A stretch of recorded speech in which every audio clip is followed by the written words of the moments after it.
Kaptein Tordendrak. Jeg går ut fra at dere har ganske god hukommelse. Vi skal bevege oss 8 måneder tilbake i tid, bare sånn at vi skal komme i den rette stemningen. Norway, 12 points. Norway, 12 points. Norvège, 12 points.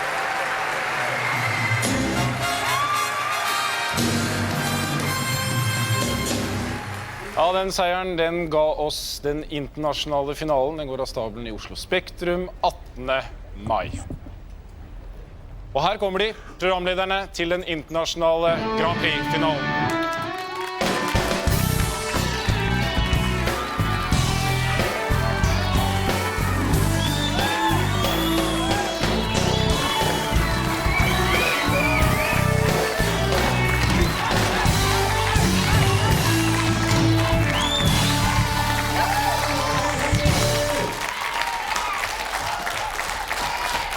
Jeg hadde tenkt jeg skulle begynne sånn som man gjør når det er sportsgreier og sånn, men når visste du at du hadde seieren inne, men hvordan føles det? Nei, nå er det jo enda noen måneder igjen, 4 måneder i går, så foreløpig så er jeg ganske rolig, men det tok seg tid før jeg sa ja til dette, det må jeg innrømme. Det gjorde det, ja. Jeg tenkte meg om 14 dager. 14 dager. Hva gikk rundt i huet på deg da? Ikke med han. Ja. Nei, jeg visste jo at det var Morten som ville bli min makker. Og det synes jeg var et veldig bra valg. Altså ikke meg, men at han var min makker. Ja. Så samtidig så vet jeg jo at NRK er jo, når de setter i gang hele sitt apparat, så er han jo i trygge hender. Og jobber jo hun for NRK. Ja, Så hun vet det, ikke sant? Ja. Morten, hva slags forhold har du til Grand Prix? Ja, hva slags forhold har noen til Grand Prix? Jeg vet ikke, jeg tror det er veldig delt. Du ender opp med å se det hver gang. Så skjønner du ikke hvorfor du sitter og ser på det hver gang. Det tror jeg er veldig vanlig, men det er et merkelig fenomen, hele Grand Prix. Altså. Jeg er ikke klok på det selv. Jeg kunne jo ikke falle meg inn og gjøre den jobben samtidig.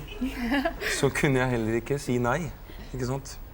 For det var nærmest som å bli innkalt til militærtjeneste. Altså. Det er jo rimelig ille. Jeg har gjennomført det også, jeg. Så det, Du har det, ja? Ja. Og du kom ut på andre siden? Nei, men jo mer jeg skjønte sekundet før Odd Arvid Strømstad spør meg, skjønte jeg hva det var han skulle spørre om. Og jeg sa nei, ikke spør meg om det. Bare ikke det. Men jo mer jeg har, for jeg hadde en dårlig følelse, skjønner du. At han kom til å få det til, på et vis. Men jeg har tenkt mer på det. Jeg tror vi begge har vært litt i den prosessen der. Jo mer vi har gått inn i det, også, ikke minst på grunn av de folkene som er innblandet i det, det må jeg si. Det er nok avgjørende, tror jeg. Så har vi... Ja, hva jeg vet, så har du tilbrakt ganske mye tid sammen med dem. Ja, i det siste. I det siste, ja. Ingvild, hva er din største Grand Prix-opplevelse? Det er klart at Grand Prix-opplevelsene var jo størst når jeg var tenåring og så på ABBA i 74 for eksempel. Var du tenåring da? Hæ? Var du tenåring da, ja? Ja, var ikke du også? Ja, når var det? 74? Men, og jeg kunne jo da alle Grand Prix-låter utenat og tok det jo på min vesle kassettspiller og satt og nynnet og sang og drømte vel mer om å være en av de som framførte melodien enn av den som stod og var programleder. Og i fjor må jeg innrømme at da heier jeg mest på den svenske. Synes den var fin, se på meg eller noe sånt. Så, og da visste jeg heller ikke hva konsekvenser det ville få hvis den norske vant for meg selv. Det var bra den svenske ikke vant, da. For så vidt i dag så synes jeg dette er spennende å være med på. Kunne du tenkt deg å ha deltatt selv? Å ja. Og delta på Grand Prix? Nei. Ikke? Nei. Ikke deltatt? Nei, det er en helt annen rolle jeg går inn i nå. Jeg tror ikke det er riktig for meg å delta i Grand Prix. Men altså, nå tenker jeg på den internasjonale sånn i fremtiden. Liksom, kunne du tenkt deg å deltatt, skrevet en låt? Delta som artist for å gjøre noe i det programmet, det er noe helt annet enn å delta i selve konkurransen. Ok. Ja. Men kunne du tenkt deg å deltatt som artist i selve konkurransen? Ikke i konkurransen. Nei. Det kunne jeg ikke. Hvorfor ikke det? På en måte, jeg føler ikke at det er mitt felt, på et vis. Det har med hvordan den til nå har vært å gjøre. Det som jeg synes er spennende her, er at for det første så har de jo faktisk overlevd veldig lenge. Og jeg har ikke helt oversikt over det terrenget der. Altså, det er noe spennende ved det som jeg ikke helt vet hva er ennå. Får jeg spørre, har du satt noen betingelser for å stille opp? Ja, en betingelse. At jeg får lov å være med i utviklingen av hvordan dette kommer til å bli senet. Ingvild. Ja, det skal jo jeg òg. Jeg skal jo hjem igjen fra Washington om ikke så lenge. Selv om jeg trives godt der, så gjør jeg selvsagt det. Og jeg vil heller ikke miste kjolen, for det er jo alt blitt gjort. Så jeg er ikke så uoriginal. Vi har andre planer. Ja, skal miste hodet. Du har sagt at du skal være med i hvordan dette skal se ut. Hva betyr det? Kan du si noe kort om det? Ja, det blir så kort at for jeg vet ikke selv engang ennå. Vi vet bare at vi har en følelse i magen. Ikke sant? Og så skal jeg gå inn i en gjeng med interessante folk for å koke opp et eller annet her. For vi skal være ansvarlige for ramma nå for dette her, for hvordan dette presenteres og sånn. Så det er det dette handler om. Nå har du snakket om magen. Du har snakket om at du ikke skulle miste kjolen, men dere har møtt Hodet. Ja, hodet. Nei, hodet skulle Du skulle ikke miste kjolen. Ja. Det har gjort før. Dere har truffet hverandre før i intervjusammenheng. Ja, det har vi. Ja. Vi mistet ikke noe da heller. Vi mistet ikke noe da heller, men det var nesten. Hva var spørsmålet? Det første hun spør meg om jeg kan ta meg på overkroppen, Ja. faktisk. Og da svarte du? Ja, det gjør jeg gjerne hvis du gjør det samme, så er jeg bare, men det har ikke ført til noe som helst. Nei. Ingrid, jeg må få spørre deg. Det er lang vei fra Capitol Hill, Yes. Washington, Bill Clinton og Grand Prix-sirkus i Oslo Spektrum. Vi har tenkt å invitere han da.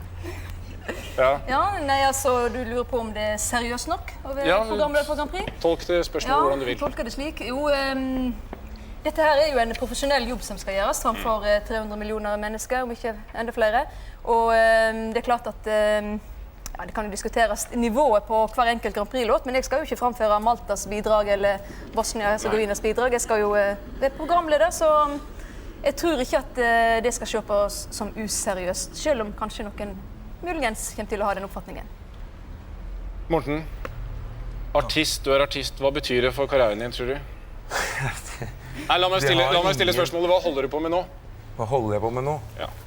Rent bortsett fra å være her med Akkurat det jeg har sagt ja til nå, det kommer til å kreve en del av min tid.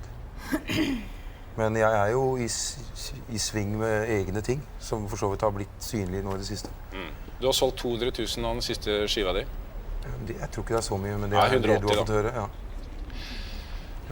Men du skjønner at jeg vet noe som kanskje ikke du vet. Jeg har fått tak i noe råmaterial fra noe du driver med, og det er en ny video som du holder på med. Akkurat. Fra Spanish Steps. Det er råmateriale, Ja, men vi ser. absolutt. 5,000 miles I'm away from you, drifting by the Spanish Steps tonight. Guess you've got my number. Guess you've got my line. Guess you've got my number. Should I be on your mind? Det er vakkert. Nei, jeg vet ikke, Ingvild, det er sagt om disse programlederne, noen av kriteriene, bortsett fra at de skal være stø og rolig og alt det der, så må de ha språkkunnskaper. Yes. Hva sier du til meg hvis jeg sier Sabre, 2 points? Cyprus, 2 points. Du gjør det, ja? Her svarer ikke jeg i det hele tatt. Men hvis du skal nå prøve å teste språkkunnskapene, så kan du jo si at vi vurderer nå i Grand Prix-ledelsen, eller de som sitter i selve ledelsen, om vi skal boikotte det franske språket i Grand Prix på grunn av de franske prøvesprengene. Det er 300 millioner mennesker som kommer til å se på dette her. Det kommer til å bli et vanvittig styr, har dere tenkt på det? Men når Ikke på begynner du dette, her? altså, men på Eurovision Song Contest 18. Ja, det er klart, og det var jo også en av grunnene til at i alle fall jeg, som ikke er vant til så mye mediesirkus som Morten er vant til, var i tvil om jeg skulle si ja til det. Alt det styr omkring. Men du har dekket det før i Dublin. Ja, i Dublin Malmö. og i Malmö, ja. Som reporter.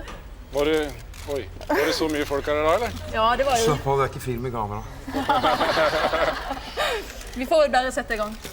Ta det som det kommer. Hvordan kommer du til å føle seg den sånn 18. mai, sånn 4-5 minutter på 9? Er det 5 minutter på sending, det da? Ja, da er det 4-5 minutter igjen til sending hvis disse folka her har skrevet riktig i avisen. Forhåpentligvis er det litt nerver i det bildet, for hvis ikke så blir det kjedelig. Vet du hva? Jeg ønsker dere alt godt. Hell og lykke på veien. Takk for det. Lykke til. Takk for det.